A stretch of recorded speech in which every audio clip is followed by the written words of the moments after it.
नमस्कार विद्यार्थी मित्रांनो, आज मी तुम्हाला एका विद्यार्थ्याची गोष्ट सांगणार आहे.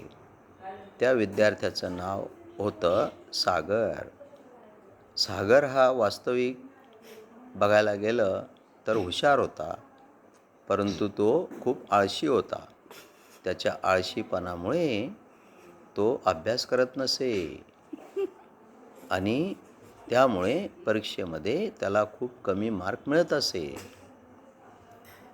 परीक्षेत कमी मार्क मिळाल्यामुळे एके दिवशी संतापात त्याचे शिक्षक त्याला म्हणाले, "अरे बाळ सागर, अभ्यास नाही केला तर देईल मी तुझ्या डोक्यावर पाण्याची घागर, नाहीतर पाठवेल मी तुला शेतात आणि धरायला नागर." समजले? म्हणून तुम्ही विद्यार्थी मित्रांनो, म्हणून खूप अभ्यास केला पाहिजे आहे. अभ्यास केला तर तुम्ही साहेब बनणार.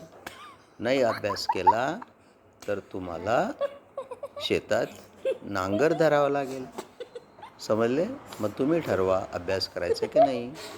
विद्यार्थी मित्रांनो, जर तुम्हाला हा व्हिडिओ आवडला असेल, ही कथा, सागरची कथा आवडली असेल, तर माझ्या कथेला, माझ्या व्हिडिओला लाईक करा, शेअर करा, कॉमेंट करा, सबस्क्राईब करा.